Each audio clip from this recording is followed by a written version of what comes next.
Vous parlez de vous de façon assez.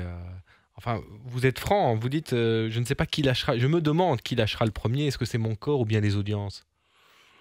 Alors les audiences, ça m'inquiète moins parce que je suis là depuis maintenant 47 ans et que jamais mes émissions ont aussi bien marché à ma grande surprise.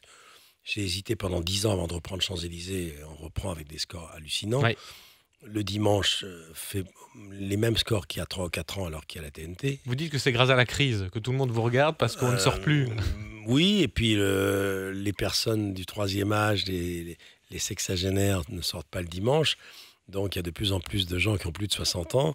Et je suis devenu un petit peu le repère. Donc je dis avec ironie maintenant, ça y est, je suis devenu le plus ancien. Ma clientèle à moi, c'est les sexagénaires. Ils vivent jusqu'à 80 ans. Je suis peinard encore pour 10 ou 15 ans. Mais c'est ce qu'on se dit quand on se rencontre avec Philippe Bouvard. C'est-à-dire, je suis maintenant devenu une espèce de leader des seniors. Et je suis très heureux de tout ça parce que j'ai échappé au jeunisme et au racisme de l'âge. La ménagère de moins de 50 ans n'a pas eu ma peau. Mais maintenant, la ménagère de plus de 60 ans, alors là, je l'attends de pied ferme parce que 60 ans, c'est devenu le bel âge. Michel Drucker, quand on est face à vous, on est face à 45 ans de télévision. C'est énorme le nombre de souvenirs qui viennent Mais ça immédiatement en m'étonne tête. toujours quand on me dit ça. Vous savez, je viens de passer quelques heures dans votre belle ville de Bruxelles et tous vos confrères animateurs journalistes que je rencontre, ça m'étonne parce qu'ils me disent, vous vous rendez pas compte ce que c'est pour moi de vous rencontrer. Je dis, mais qu'est-ce que j'ai de particulier? Ils me disent, vous avez bercé mon enfance, celle Ouais. de ma famille. Vous êtes dans le poste depuis si longtemps que c'est très impressionnant. Et moi, ça m'étonne parce que je m'étonne moi-même d'être encore là. Souvent, je me dis, mais comment j'ai fait pour pas mourir, pour être encore là après, Hypochondriaque comme vous êtes. ça fait 47 ans l'année prochaine. Mon premier invité dans mes émissions, en 64, c'était Salvatore Adamo. Vous voyez, c'était un Belge qui m'a porté bonheur. Puis après, j'ai été copain avec Jacques Brel, on a piloté avec Jacques ensemble, etc. Donc, j'ai connu 3 générations d'artistes, 3 générations d'hommes politiques, 3 générations de chanteurs, d'écrivains.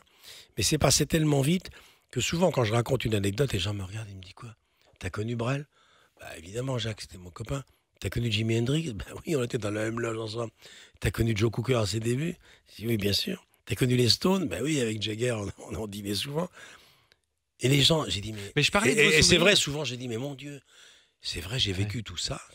Et quand je fais le compte, 47 ans, dans 3 ans, 50 ans, je devrais être mort depuis longtemps déjà. Mais Professionnellement, en tout cas. quand on parle justement de ces souvenirs, de ce que vous évoquez, ne plus que dans ce livre, Rappelle-moi, la réaction que j'ai autour de moi, c'est mais il fait pas partie du même monde que nous. Il part en hélico avec son coiffeur pour aller sauver la mise à Alain Delon dans le fin fond de la France.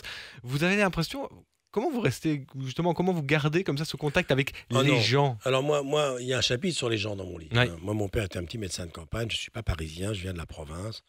Je suis très bien dans mes bottes, hein. Les gens célèbres ne m'ont jamais épaté. Sauf quelques grands champions.